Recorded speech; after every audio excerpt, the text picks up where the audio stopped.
Je vais vous montrer comment on prépare des asperges. Donc les asperges, elles sont fraîches en ce moment, hein. On est au mois de mai, donc les asperges c'est avril, fin avril et puis le mois de mai. Donc la première chose qu'on va faire, c'est vérifier l'état de fraîcheur, hein. L'asperge, elle doit être bien belle, bien blanche. Elle ne doit pas être flétrie, elle ne doit pas être molle. Au contraire, elle doit être dure. Elles sont parfaites ici, elles sont parfaites. On voit que elles sont assez fraîches. On va regarder à l'endroit de la coupe ici pour voir si c'est pas trop croûté, si c'est pas trop sec. Ça, vu le nez, c'est des asperges qui ont été coupées il y a une semaine. Mais bon, elles sont encore bien conservées. Donc surtout pas acheter des asperges qui sont recroquevillées, dont la peau est fripée, quelque chose de hideux. Pour les éplucher, on va les mettre à plat. On va utiliser un économe et on va y aller comme ceci. On laisse l'asperge bien à plat sur une planche, de façon à ne pas la briser. On va pas la... Là, si on fait ça, on est sûr de la casser en deux. Le but est de pas de la casser en morceaux. On va commencer un petit peu en dessous de la tête. Et on va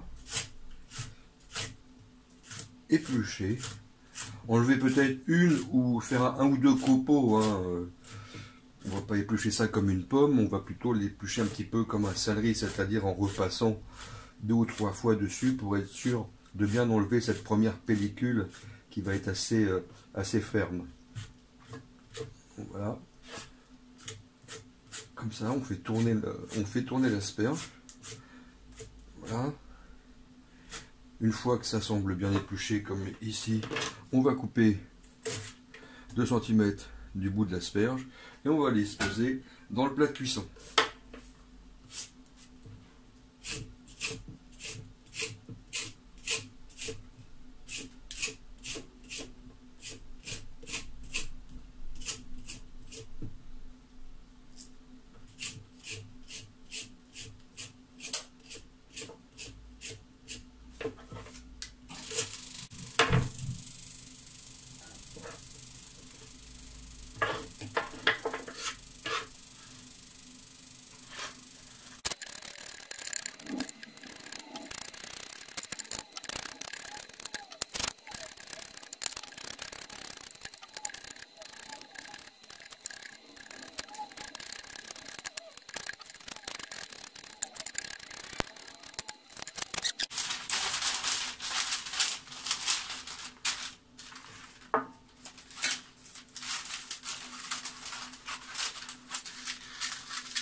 Mes asperges donc sont épluchées.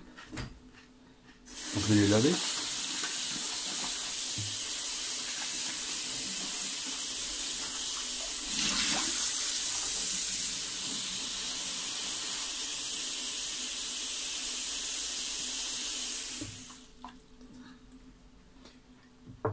Je vais donc les recouvrir d'eau.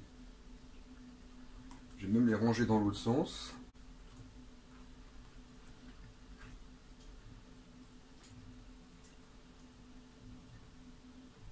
Voilà.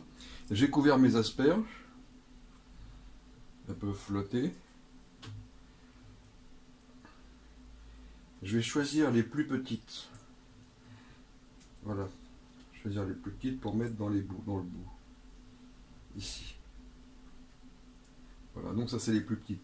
Parce que dans l'asperge, le bas de l'asperge va demander plus longtemps en cuisson et la tête de l'asperge va cuire beaucoup plus vite. Donc en fin de compte, il faut donner plus de chaleur à la queue de l'asperge plutôt qu'à la tête. Là ici, j'ai regardé, j'ai cherché les plus fines, même celle-ci, elle semble encore. Voilà. Donc là, c'est vrai qu'à la maison, j'ai pas le choix. Voilà. Donc les asperges, elles tombent très très bien. Je vais saler mes asperges. Je vais rajouter sur mes asperges un peu de sel maison, hein, c'est un sel épicé, c'est ce qu'on appelle un sel épicé. Il y a du sel, mais il y a aussi un petit peu de sucre, il y a tout un tas de trucs, tout ce que vous aimez bien. De la poudre d'ail, de la poudre d'oignon, du poivre, du piment, du 4 épices, tout ce que vous pouvez aimer là-dedans. Ça vous fait un sel qui vous évitez de mettre tout un tas de trucs, c'est vrai. n'y a plus qu'à assaisonner. Donc, là, j'ai bien salé mon eau. Voilà, je crois que ça va. Je vais remuer un petit peu le tout. Là, que ça trempe bien.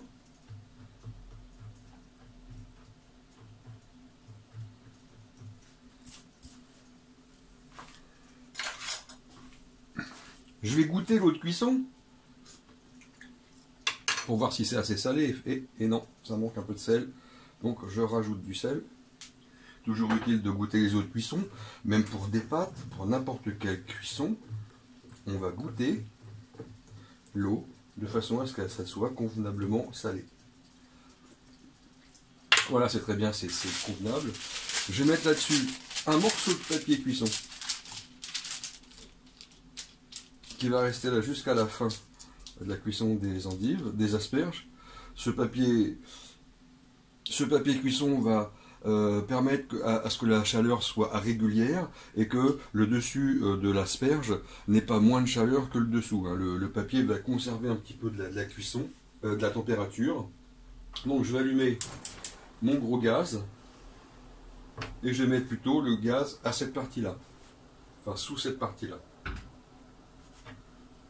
Donc j'ai mis le gaz à fond. Dès que je vais avoir une ébullition, je vais baisser mon gaz pour avoir une ébullition, un frissonnement.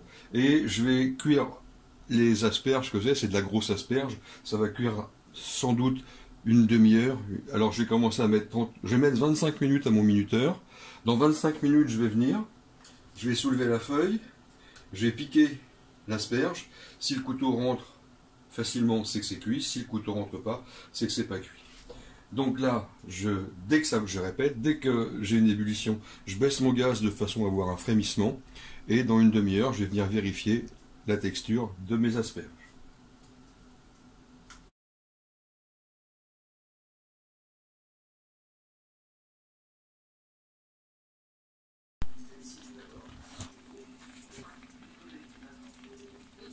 Voilà, mes asperges ont à peu près 1h15 de cuisson. J'appuie dessus, je laisse entendre. Elles sont molles. Si je les pique, le couteau s'enfonce tout seul dedans. Mes asperges sont cuites. Mais bon, quand même 1h15.